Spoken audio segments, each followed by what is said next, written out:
Hello, नमस्कार, आदाब, सत श्री अकाल और अस्सलाम वालेकुम। मैं हूं मोहम्मद अहमद काज़मी, लेकर आया हूं ख़ास एपिसोड। आपका खैर मक़दम, वेलकम और स्वागत है। दिसंबर 2024 में सीरिया तख्ता पलट के साथ साथ इजराइल, अमेरिका, सऊदी अरब और तुर्की जैसे मुल्कों की पसंद के साबिक आतंकवादी अबू मोहम्मद अल जौलानी की सरकार कायम हुई।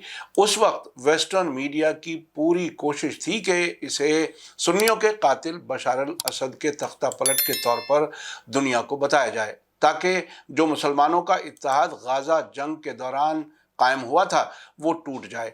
इसके लिए अबू मोहम्मद अल जौलानी का नाम बदलकर अहमद अल शरा किया गया और अमेरिका के जरिए जो उनके सर पर इनाम $1 करोड़ था उसे ख़त्म किया गया। लेकिन इस दौरान ये साफ था कि अहमद अल शरा के जरिए इसराइल के लिए बड़ा काम कराया जाएगा। कल 11 मार्च को इसराइल के डिफेंस मिनिस्टर ने हेलीकॉप्टर के जरिए अपने कुछ अफसरान और इजरायली मीडिया के लोगों के साथ सीरिया में कब्जा किए गए माउंट हेरमोन का दौरा किया है। इस दौरे में टाइम्स ऑफ इसराइल के जर्नलिस्ट इमैनुअल फैबियान भी मौजूद थे। आज के इस एपिसोड में हम उनकी लिखी गई रिपोर्ट पेश कर रहे हैं ताकि आप अच्छी तरह समझ सकें कि सीरिया में बशार अल असद सरकार को गिराने का क्या मकसद था, जिसमें तुर्की ने सबसे गंदा रोल अदा किया है। अब सवाल ये उठता है कि क्या सीरिया में इजराइल की मौजूदगी महज एक टेम्परेरी स्ट्रेटेजी है या इसके पीछे कोई लंबा खेल छुपा हुआ है? क्या बर्फीली चोटियों पर बैठे इजरायली फौजियों की नज़र सिर्फ सिक्योरिटी पर है या ये नई जियोपॉलिटिकल बिसात बिछाई जा रही है? माउंट हरमोन की ऊंचाई से दमिश्क और हिजबुल्लाह के गढ़ों तक सब कुछ इजरायली निगरानी में है, लेकिन असल सवाल यह है कि सीरिया की सॉवरेनिटी पर यह कब्जा कब तक चलेगा। इजरायली डिफेंस मिनिस्टर कैंट्स ने खुलकर ऐलान कर दिया है कि आईडीएफ नामालूम मुद्दत तक सीरिया में रहेगी। तो क्या ये इशारा है कि वेस्ट एशिया की सरजमीन पर एक और जंग की बुनियाद रखी जा रही है? आज के इस खास एपिसोड में हम आपको इस ऑपरेशन के अंदर की पूरी हकीकत बताने की कोशिश करेंगे, वो भी इजराइल के मीडिया से आने वाली डिटेल के मुताबिक। सीरिया इलाके में बनी इजरायली चौकियां, ड्रुज कम्युनिटी के साथ इजराइल के बढ़ते रिश्ते और वो गहरी स्ट्रेटेजी जो गलत हाथों में पड़े हथियारों को रोकने के बहाने बनाई जा रही है, उसके बारे में भी तफसील से बात होगी। आज हम समझने की कोशिश करेंगे कि आखिर क्या इजराइल की ये हरकतें महज सिक्योरिटी पॉलिसी हैं या कोई नई फौजी हिकमत अमली है। आइए तफसील से जानते हैं इस पूरी कहानी को। अगर आपने अभी तक media star world YouTube channel subscribe नहीं किया है तो सब्सक्राइब कर लें और घंटी दबाना ना भूलें ताकि हमारी हर नई वीडियो का नोटिफिकेशन आप तक पहुंच सके। टाइम्स ऑफ इसराइल के जर्नलिस्ट इमैनुअल फैबियान ने अपनी रिपोर्ट में लिखा है कि माउंट हरमोन की ऊंचाइयों पर जब Israeli defence minister Israel cantts पहुंचे तो उन्होंने सीरिया के मौजूदा हालात और इजरायली फौज की नामालूम मुद्दत तक तैनाती के बारे में बड़ा बयान दिया। ये इलाका हमेशा से ही फौजी नज़र से अहम रहा है, खासकर दमिश्क और लेबनान की बेका वैली पर नज़र रखने के लिए, जो हिजबुल्लाह का एक खास गढ़ माना जाता है। यहाँ से होने वाली सरगर्मियाँ पूरे इलाके के सिक्योरिटी हालात पर असर डालती हैं। इसी बीच ये भी सामने आया है कि आने वाले हफ्तों में सीरिया के द्रुज कम्युनिटी के कुछ लोग काम करने के लिए इसराइल में दाखिल होंगे। आपको बता दूं कि मौजूदा जंग के नतीजे में फिलिस्तीनी मजदूर अब इसराइल के कब्जे वाले इलाकों में काम नहीं कर सकते हैं। कल 11 मार्च ट्यूसडे की सुबह जब इजरायली एयरफोर्स का हेलीकॉप्टर माउंट हरमोन की बर्फीली ऊंचाइयों की तरफ बढ़ा तो उसमें कैंट्स के साथ फौज के नायब सरबराह मेजर जनरल तामीर यादई और कुछ जर्नलिस्ट भी सवार थे। जैसे ही हेलीकॉप्टर वहां पहुंचा तो ठंडी हवा ने उनका खैर मकदम किया। माउंट हरमोन की ये ऊंचाई और यहाँ की जोग्राफियाई हालत इसे एक स्ट्रेटेजिक चौकी के तौर पर अहम बनाती है। मौसम और मुश्किल रास्तों की वजह से हेलीकॉप्टर सीधे चोटी पर नहीं उतर पाया, इसलिए वहां पहुंचने के लिए इजरायली फौज के खास स्नो कैट्स का सहारा लेना पड़ा। इस पूरे सफर के दौरान रास्ते में एक इजरायली फौजी ट्रक बर्फ में धंसा हुआ दिखा, जिसे गोला बारूद ढोने के लिए इस्तेमाल किया जाता था। अफसरान ने बताया कि इसे गर्मियों में ही निकाला जा सकेगा जब बर्फ पिघल जाएगी।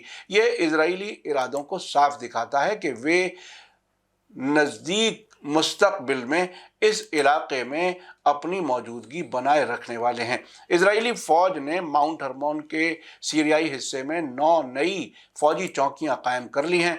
इन चौकियों से एक तरफ जहां लेबनान की बेका घाटी को देखा जा सकता है, वहीं दूसरी तरफ दमिश्क भी एक साफ दिन में यहां से नजर आता है। इजराइल इस इलाके में अपनी पोजीशन को मजबूत कर रहा है ताकि गोलान हाइट्स और गलीली के इजरायली शहरियों को किसी भी मुमकिन खतरे से बचाया जा सके। कैंट्स ने अपने बयान में कहा कि जब भी सीरियाई लीडर अहमद अल शरा दमिश्क के प्रेसिडेंट हाउस में अपनी आंखें खोलेंगे तो उन्हें याद रहेगा कि इजरायली फौज हर्मोन की ऊंचाइयों से उन्हें देख रही है। उन्होंने साफ किया कि इजराइल नामालूम मुद्दत तक सीरिया में अपनी सिक्योरिटी मौजूदगी बनाए रखने के लिए तैयार है। इजरायली सिक्योरिटी स्ट्रेटेजी के तहत साउथ सीरिया में 2 सिक्योरिटी जोन बनाए गए हैं। पहला बफर जोन जो इजराइल के बॉर्डर से तकरीबन 5 किलोमीटर की दूरी पर मौजूद है। इस इलाके में 40,000 से ज़्यादा सीरियाई शहरी रहते हैं, जिनमें से कई द्रुज कम्युनिटी के हैं। इजराइल का कहना है कि वो यहाँ के द्रुज शहरियों की सिक्योरिटी करेगा और उन्हें इजराइल में काम करने का मौका देगा। इसी प्लान के तहत 16 मार्च से कुछ सीरियाई द्रुज शहरियों को इजराइल में दाखिल करने की इजाज़त दी जाएगी। इस प्लान को इजरायली डिफेंस मिनिस्ट्री में सरकारी सरगर्मियों के कोऑर्डिनेटर मेजर जनरल गासन एलियन देख रहे हैं, जो खुद भी द्रुज कम्युनिटी से ताल्लुक़ रखते हैं। दूसरा सिक्योरिटी इलाका तकरीबन 15 किलोमीटर के दायरे में फैला हुआ है, जहां इजरायली फौज ने कई छापे मारे हैं और हथियारों की स्मगलिंग को रोकने के लिए बड़े पैमाने पर कार्रवाइयां की हैं। टाइम्स ऑफ इजराइल के जर्नलिस्ट फैबियान का कहना है कि इजराइल के लिए इस इलाके में सबसे बड़ा खतरा हमास और इस्लामिक जिहाद जैसे फिलिस्तीनी ग्रुप्स की बढ़ती सरगर्मियां हैं। हाल ही में सीरिया की जेलों से इन ग्रुप्स के कुछ कैदी रिहा हुए हैं, जिससे इजरायली सिक्योरिटी एजेंसियां अलर्ट हो गई हैं। इजराइल को शक है कि ये ग्रुप सीरिया से इजराइल पर हमले कर सकते हैं। इसी को ध्यान में रखते हुए इजरायली एयरफोर्स ने पिछले कुछ हफ्तों में कई हवाई हमले किए हैं, जिनमें दमिश्क और उसके आसपास के कई फौजी ठिकानों को निशाना बनाया गया है।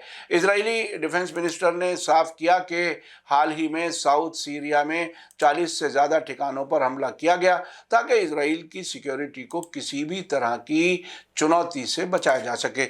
इसके अलावा इजराइल ने इस इलाके में लोकल शहरियों से अपने ताल्लुकात मजबूत करने की पॉलिसी अपनाई है। हाल के हफ्तों में इजरायली फौज ने टूटी हुई बिजली और पानी की लाइनों को ठीक किया और कुछ मामलों में मेडिकल मदद भी मुहैया की है। ये स्ट्रेटेजी इजराइल के लंबी मुद्दत के इंटरेस्ट को जाहिर करती है, जहां वो लोकल लोगों का सपोर्ट हासिल करके अपनी मौजूदगी को परमानेंट तरीके से कायम करने की कोशिश कर रहा है। अब सबसे बड़ा सवाल ये उठता है कि इजराइल की ये नामालूम मुद्दत की तैनाती मुस्तकबिल में क्या असर डालेगी। क्या ये इलाका किसी बड़े जंग की तरफ बढ़ रहा है? क्या इजराइल का ये कदम सीरिया और लेबनान के साथ उसके रिश्तों को और ज़्यादा ख़राब करेगा?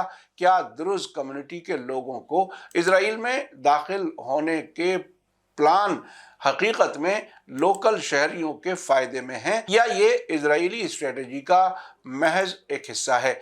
इन सभी सवालों का जवाब आने वाले वक्त में ही मिलेगा, लेकिन इतना तो तय है कि माउंट हर्मोन की ऊंचाइयों से इजराइल पूरे इलाके पर अपनी पकड़ मजबूत करने की पूरी कोशिश कर रहा है। तो अब सवाल ये उठता है कि माउंट हर्मोन की ऊंचाइयों से दिखने वाली ये तस्वीर आने वाले वक्त में क्या मोड़ लेगी? क्या इजराइल वाकई नामालूम मुद्दत तक सीरिया में जमे रहने की ताक में है, या फिर यह सिर्फ एक टेम्परेरी फौजी चाल है?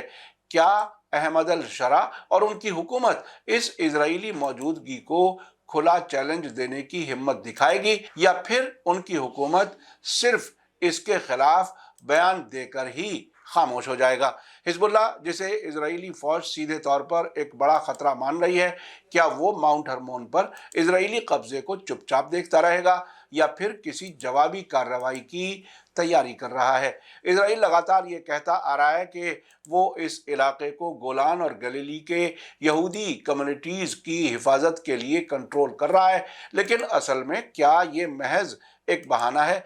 क्या साउथ सीरिया में एक नया इजराइल के कंट्रोल वाला इलाका बनने की तैयारी हो रही है, जहां इजराइल अपने इंटरेस्ट के हिसाब से नई हिकमत अमली बना सके? अब सवाल ये है कि क्या इजराइल की ये बढ़ती मौजूदगी पूरे मिडिल ईस्ट को एक नई जंग की तरफ धकेल सकती है?